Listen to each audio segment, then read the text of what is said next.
Hello, today our topic is regarding safe Ramadan practices in the context of the COVID 19. As this year Ramadan is expected to start on 23rd April and end on 23rd May, thus falling during the ongoing pandemic of COVID 19. WHO has issued dedicated guidance on safe Ramadan practices in the context of COVID 19. The purpose is to provide advice on gatherings occurring during the month of Ramadan or immediately preceding and following it. Safe Ramadan practices in the context of the COVID 19. Stay safe, learn and get complete awareness on COVID 19 as per the WHO guidelines. Dr. Mohammed Naufal Mahi. First, we will begin with background. The holy month of Ramadan is marked by social and religious gatherings where Muslim families and friends unite to break their fast together after sunset during iftar or before dawn during suhar. Many Muslims increase their attendance at mosques and during the month and congregate for longer prayers for Taraweeh and Qiyam. Some Muslims also spend consecutive days and nights at mosques during the last 10 days of Ramadan for prayers. This traditional and all religious practices are regularly observed throughout the month. This year, Ramadan falls between late April and late May as the COVID 19 pandemic continues. The transmission of COVID 19 is facilitated by close contact between people as the virus is spread through respiratory droplets and contact with contaminated surfaces. To mitigate the public health impact, several countries have implemented physical distancing measures aimed at interrupting transmission by reducing interaction between people. These measures are fundamental control mechanisms to control the spread of infectious diseases, particularly respiratory infections associated with large gatherings of people. Physical distancing measures, including the closing of mosques, monitoring of public gatherings, and other restrictions on movement, will have direct implications for the social and religious gatherings central to Ramadan.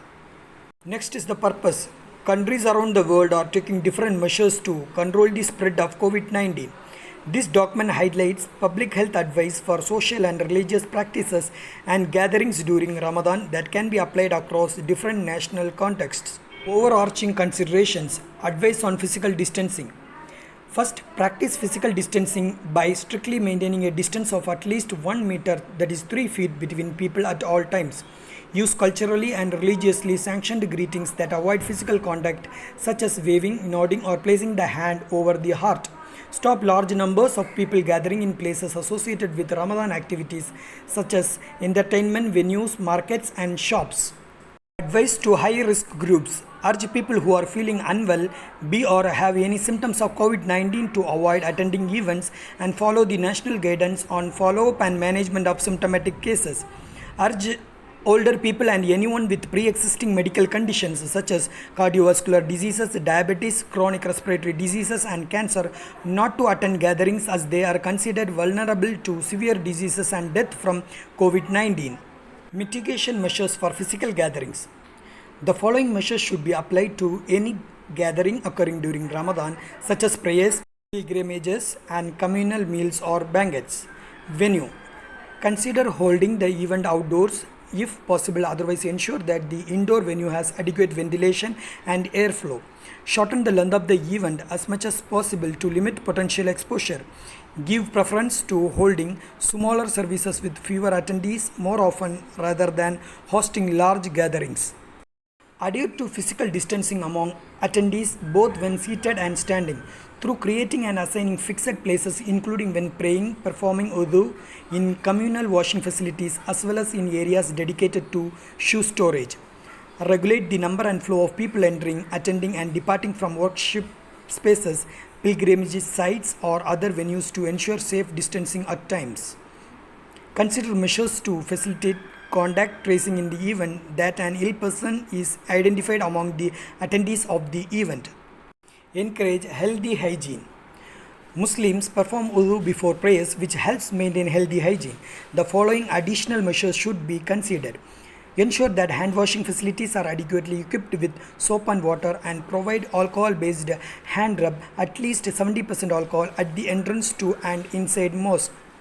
Ensure the availability of disposable tissues and bins with the disposable liners and lids and guarantee the safe disposal of waste.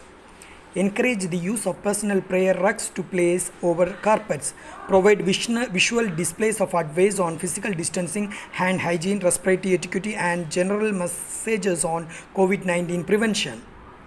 Frequently clean worship spaces, sites, and buildings. Enforce routine cleaning of venues where people gather before and after each event using detergents and disinfectants. In mosques, keep the premises and wudu facilities clean and maintain general hygiene and sanitation. Frequently clean often touched objects such as doorknobs, light switches, stair railings with detergents and disinfectant. Charity. When the faithful give special attention to those who may be adversely affected while distributing their sadaqah or zakah during this Ramadan, consider the physical distancing measures in place. To avoid the crowded gathering associated with iftar banquets, consider using individual pre-packaged boxes, servings of foods. This can be organized by centralized entities and institutions which should adhere to physical distancing throughout the whole cycle, collecting, packaging, storing, and distribution. Well-being. Fasting. No studies of fasting and risk of COVID-19 infection have been performed. Healthy people should be able to fast during this Ramadan as in previous years. While COVID-19 patients may consider religious licenses regarding breaking the fast in consultation with their doctors as they would do with any other diseases. Physical activity. During the COVID-19 pandemic, many people are restricted in their movements, but if restrictions allow, always practice physical distancing and proper hand hygiene even during an exercise activity. In view of outdoor activities, indoor physical movement and online physical activity, classes are encouraged. Healthy diet and nutrition. Proper nutrition and hydration are vital during the month of Ramadan. People should eat a variety of fresh and unprocessed foods every day and drink plenty of water. Tobacco use. Tobacco use is ill advised under any circumstances, especially during Ramadan and the COVID-19 pandemic. Frequent smokers may already have lung diseases or reduced lung capacity, which greatly increases the risk of serious COVID-19 illness. When smoking cigarette, the fingers and possibly contaminated cigarettes touch the lips, which increases the livelihood of the virus entering the respiratory system. When water pipes are used, it is likely that mouthpieces and hoses are shared, which also facilitates transmission of the virus. Promoting mental and psychosocial health. Despite the different execution in practices this year, it is important to reassure the faithful that they can still reflect, improve, pray, share, and care all from a healthy distance. Ensuring that family, friends, and elders are still engaged in light of physical distancing needs to be considered. Encouraging alternate and digital platforms for interaction is paramount. Offering special prayers for the sick alongside message of hope and comfort are methods to observe the tenets of Ramadan while maintaining public health. Responding to situation of domestic violence.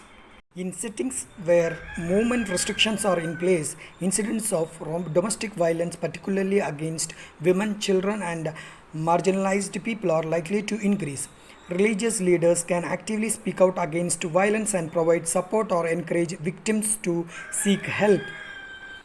So that's the end of our Ramadan topic under WHO guideline. So finally, I wishing you all a happy Ramadan Kareem. Stay safe and healthy. Thank you.